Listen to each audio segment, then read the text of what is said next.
tellement de miracles que ce sont les miracles qui évangélisaient pour eux. Amen. Alléluia. J'ai hâte de voir notre église vivre ça. J'ai hâte de voir que en semaine, sans prêcher, vous dites, je suis parti, j'ai marché juste dans ma classe.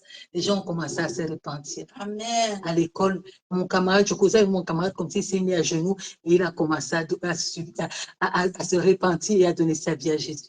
Alléluia. Il y a des moments où tu as une telle communion avec Dieu, une telle pureté, une telle sainteté que ta présence prêche l'évangile. Parce que tu deviens Christ vivant. Ta présence prêche l'évangile. Alléluia. Vous devez avoir des standards spirituels que vous désirez. Si tu ne désires pas quelque chose, tu ne vas pas l'avoir. Pourquoi tu désires, par exemple, un certain poste? Tu te mets à travailler pour ça. Tu désires être premier en classe, tu te mets à travailler pour ça. De la même façon, tu dois désirer d'exceller dans ta foi. Amen. Exceller au point où tu deviens la soif de quelqu'un. Tu deviens le modèle de quelqu'un. Il commence à dire que non, je vais être comme l'autre. Il veut être comme toi. Pourquoi? Parce qu'il voit Christ en toi. Au départ, il ne saura pas pourquoi il veut. Mais c'est après qu'il va savoir que, il viendra parler avec toi, mais pourquoi tu es différent? Chaque fois que tu viens ici, c'est ça. Je me rappelle, je vous donne toujours ce témoignage. J'avais un frère en Afrique qui, il entrait dans sa chambre, il priait 48 heures. Il parle seulement en langue, il s'enferme. Tu viens le chercher, tu te dis, mais il est là. On te dit, ah non, il prie dans la chambre. On va essayer d'aller voir si on peut lui dicter là. Et dès que tu entres dans sa maison, tu sens la présence. On ne te dit pas qu'il y a la présence de Dieu. Ce n'est pas comme nous la comprenons. Ah, la présence de Dieu était là. Tu sens la présence de Dieu quand tu es chez lui. Tu es assis au salon, tu commences à sentir que tu dois adorer Dieu. Ce n'est pas quelqu'un qui te parle. Tu commences à adorer Dieu seul en l'attendant. Tu adores. Il a entendu. Le Seigneur a révélé que tu es là. Tu adores Dieu. Il ne sort pas parce que tu es là. Il reste dans la présence de Dieu. Il reste dans la présence de Dieu. C'est à son temps de pause. Il sort.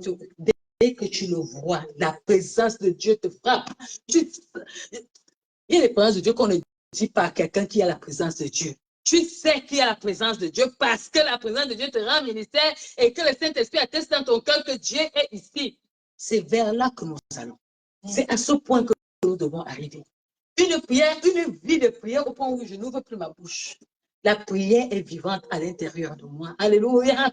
Que je regarde quelqu'un comme ça, là, Dieu te révèle. Quoi? Tu vas te rendre compte que Dieu est une soif perpétuelle et inlassable.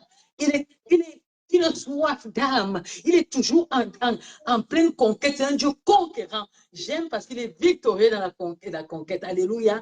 Donc, la prière de cette semaine, nous avons petit, pas à pas, vers quelque chose. Cette semaine, changeons la façon de faire dans la prière. Vous savez, quand tu commences à prier, tu viens, tu as un problème, tu pleures. Ah, mon problème, tu vois, c'est grand, c'est court, ça s'est passé comme ça, tu racontes à Dieu toute l'histoire du problème qu'il connaît, alléluia.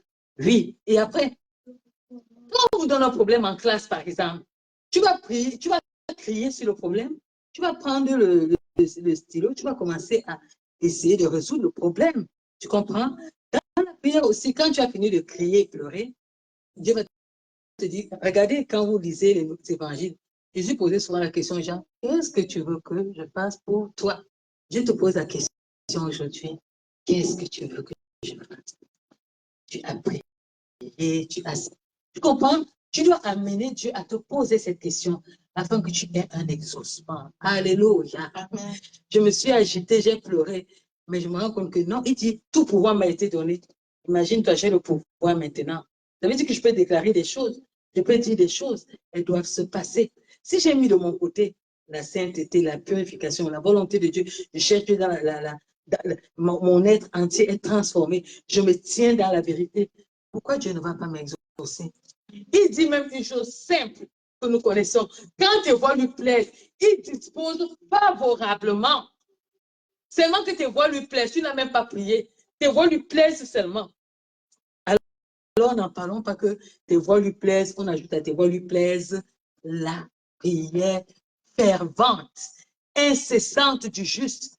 Même la parole de Dieu reconnaît que quand tu es quelqu'un qui prie de manière incessante, c'est d'une grande efficacité. Ça veut dire que si tu commences à prier, tu pries avec insistance, tu pries avec insistance, tu persévères dans la prière, Si Dieu ne veut pas t'exaucer, il va quand même venir te dire que mon enfant, j'ai compris, le sujet là, je n'exauce pas. Mais il ne va pas se taire. Il va dire que non, l'enfant là, je veux lui parler quand même, hein, qu'il sache que oui, son sujet là, j'ai entendu et je n'exauce pas. Alléluia. Nous devons arriver à ce degré.